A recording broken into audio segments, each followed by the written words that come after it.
Good morning, I'm Ed Pozzuoli, CEO of Tripp Scott, and again we have another version of our webcast, and today we're joined by our old friend Steve Moore. As you know, Steve is the key economic advisor for the Trump administration, and Steve, welcome. Thanks for having me back to Tripp Scott. It's a pleasure. And what a great state this is of Florida. You know, everybody in the country wants to move here. The free state of Florida, as we call it. It is. In talking about that, we have now experiencing inflation, and it's hurting the worst. It's the worst inflation and growth and whatnot since the late 70s. Right. What's causing that? Well, first of all, I think you and I are probably around the same age, so I remember the inflation of the 70s. I don't know if you do. I do. And it was, it was terrible. Every time you would go to the store, things, you remember, this is before they had barcodes, so they'd put multiple sticker prices on things because the price kept going up, and I feel like I'm living through that again, don't you? I mean, and you see it in the gas prices, and you're seeing it in the grocery prices. I think there are two fundamental factors behind the inflation. One is that we, obviously just spending and borrowing trillions and trillions of dollars that we don't have, and the Fed is printing the money to pay for it. And inflation is pretty simple, right? It's when you pour more money into an economy like that, you're going to cause inflation. And this is what third world countries do, when they get into a debt crisis. And so it's got to stop. And we've added about $3 to $4 trillion of debt already just since Biden has been president. So those are enormous pressures on the economy. Thank God, by the way, that we were able to block this Build Back Better.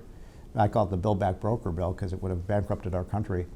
But I think most Americans understand that. You can't just keep borrowing. You can't just keep running up your credit card and hoping that story has a happy ending. But the Fed also deserves a lot of blame here. They've been behind the curve for 9 or 10 months. They should have been raising rates. Remember, think about the narrative here, both from the Biden administration and the Fed. I mean, first, when inflation started to emerge in early 2021, it was transitory. First they said, oh, there's no inflation, you're just making it up. Then when it was 6 or 7%, well, it's transitory. That was their word, as you said, temporary. It's going to go away. And then, by October, November, it was pretty clear as the forest fire was getting worse that the rising prices weren't transitory. And now the Fed is using the term entrenched because that's what's worrisome. And I view inflation as like a snowball rolling down a hill. It just keeps getting bigger and bigger if you don't stop it. And here's my biggest worry right now is when you get inflation. Do you remember the recession we had in 1982? Remember that? It was barely, yes. It was horrible. It was the right, worst because they had Reagan put the brakes on. It just crushed. Well, Volcker was the chairman of the Fed, and Reagan gave him, because we just sweated the inflation out of the system. But it caused a lot of havoc, a lot of hardship for people. And then the economy, once we got the inflation out, so we're going to have to wring that inflation out again. And the longer you let it perpetuate, the harder it's going to be to get rid of the inflation. So let's act now. But Steve, what people don't understand, I think, is that inflation is also essentially an regressive tax. That's a great point. I mean, on those who are least fortunate. Doubt. I mean, what are you seeing as far as what is really prices that are being inflated? It's energy and other things. I mean, I don't know how some folks on either whether it's a fixed income or lower middle income Americans are having difficulty putting fuel in their car. So, the term I use for inflation is the unkindness tax, because you're right. For people who are making, high six figures or millionaires and billionaires, if the price of gasoline goes up, it doesn't affect them much, right? I'm sure Warren Buffett isn't losing sleep about the price of gasoline. Right. But, for the person living on a $30,000, $40,000, $50,000 income, now you're paying $20, $25 more every time you fill up your tank. Yeah, that causes a squeeze on these family budgets. And then you go to the grocery store, and instead of spending $100, you spend $125. That's just what it does. Is it shrinks the paycheck, the purchasing power of Americans. And I think you're spot on correct that it is a tax. So when Biden runs around the country saying, I didn't raise taxes on anybody who made less than $400,000, every time you go to the store, every time you go to the gas pump, you're paying what I call the BIT, the Biden inflation tax. That's interesting.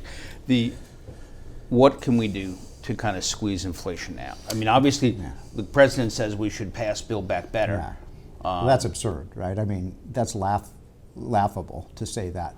That's basically giving a cancer patient a a pack of Camel cigarettes. I think most Americans understand why we have this inflation. It's because we're spending and borrowing and printing too much money. Again, this isn't complicated.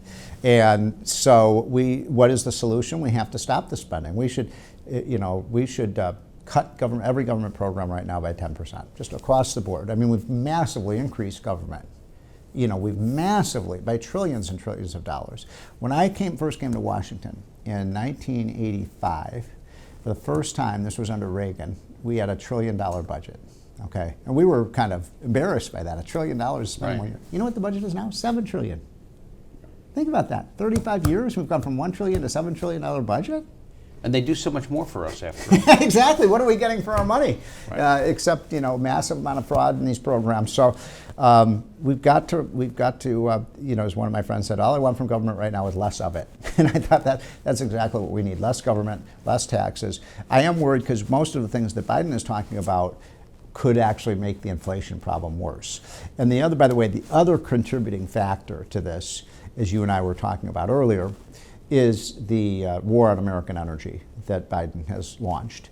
And this is causing energy, because the biggest single component of the consumer price index in terms of rise in prices is energy. Right. They're up by 40% in a year. Well, guess what? I mean, you understand this as a businessman. If your energy costs go up, everything else goes up in cost.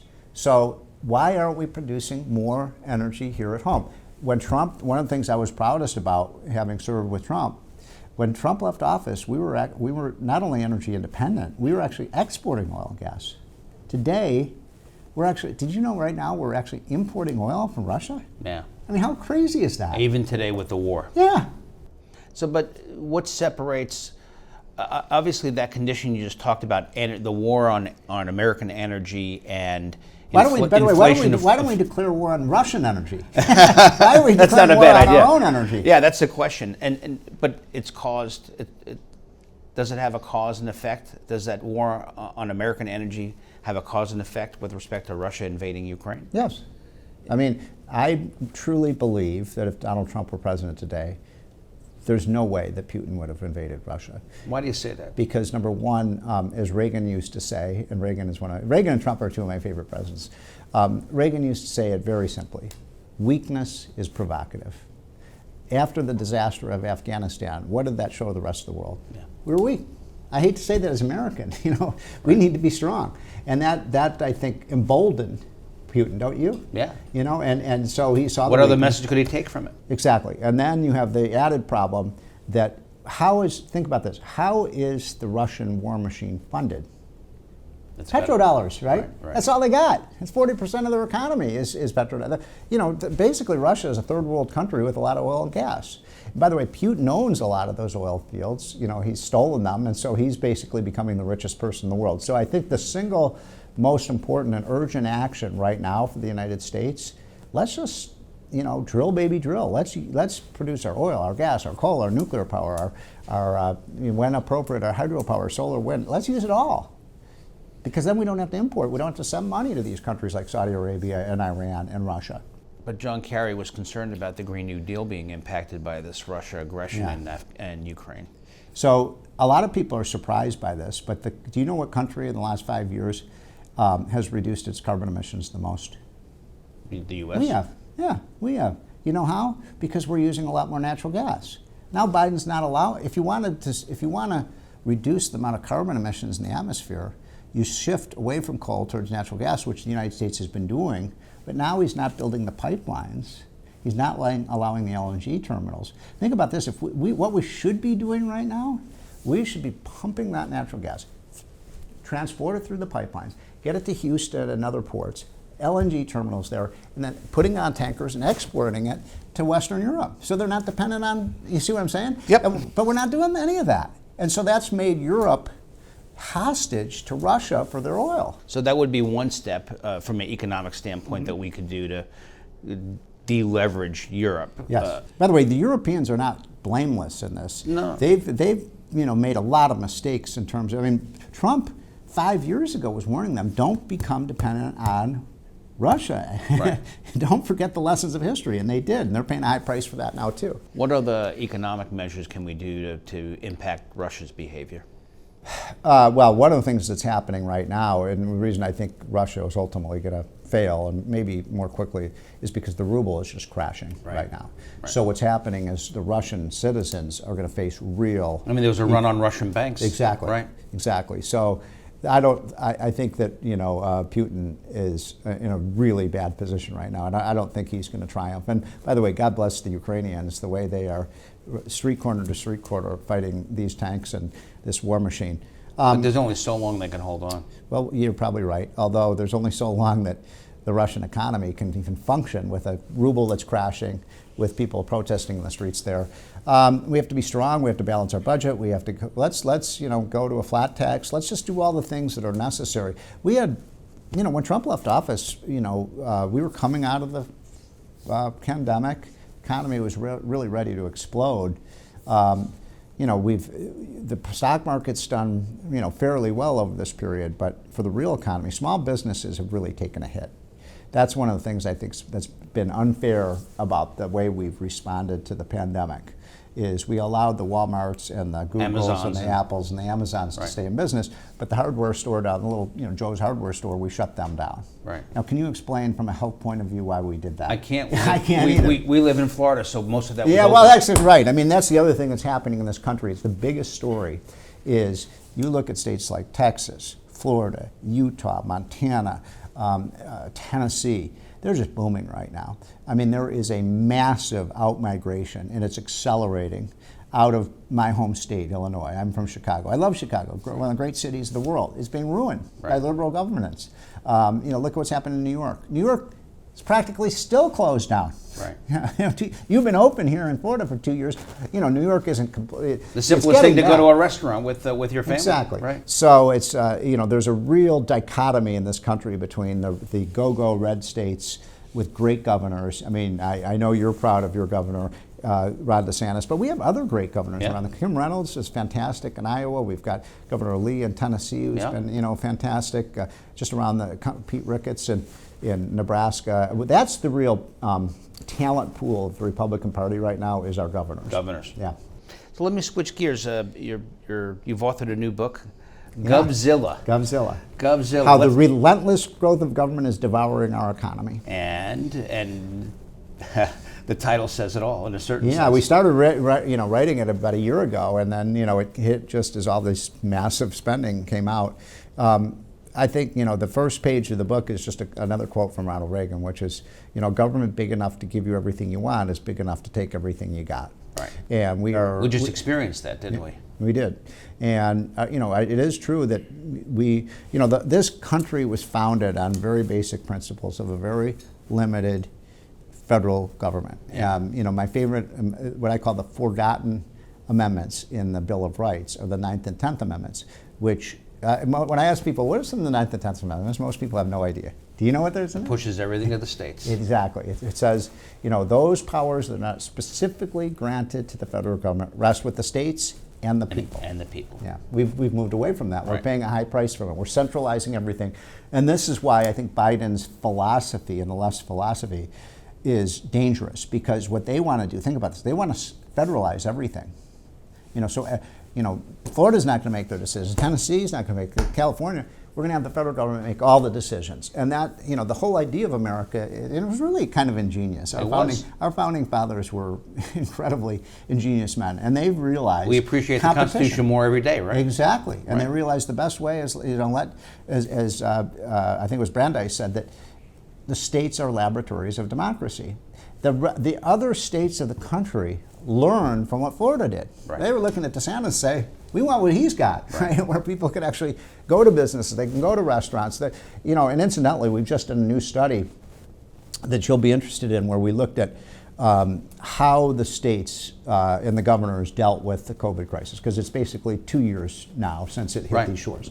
And so we have a lot of good data on death rates, on what happened to schools, what happened to the economy, what happened to small businesses. So we aggregated all this data, and we have some of the best economists in the world who worked on this with us. And what we found was that the states that did the best job in terms of keeping their citizens healthy, keeping their economy functioning, and keeping their kids in schools without causing health problems were states like Nebraska, states like Iowa, states like Florida, states like Texas, Tennessee, and I bet you can guess which states were at the bottom. Right. New York, New Jersey, California, Illinois, Michigan. So leadership matters. Did the study include the impacts of being isolated all those? Well, so all that that we time? estimate right now that, in fact, that's a separate study, but it's one of the top economicians, and he finds that there are probably about 200,000 excess deaths due to what we call deaths of despair. So, you lock people in their homes and you force them to lose their jobs. A lot of those, it's actually tragic. You know what the single biggest cause of death was? No. Drug and alcohol. Drug and alcohol. So it's sad. And we did this. We did this to our citizens. Never again. That's the lesson of COVID. Never, never, never again should we lock down our great engine of growth, which is our economy. So what is your advice to our viewers on a go-forward basis? We're You mean in terms of heading, investing? Or? Well, no, not investing, but where is the economy headed, and what is the future for the American economy? Well, look, this idea of having the unholy trinity of Nancy Pelosi, Chuck Schumer, and Joe Biden is a catastrophe. It's a catastrophe.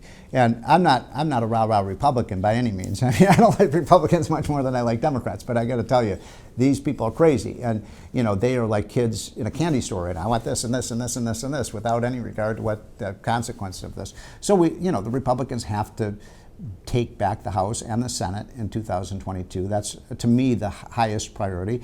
I mean, the Democrats need to be punished for what they've done to our country. It's unforgivable, the debt. Your children and your grandchildren and your grandchildren's children will be paying the cost for what we've done in just the last, and mine as well.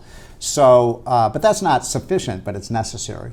Then we've just got to reform our system. We've got to get back to limited government. We can't, you mentioned my book, GovZilla.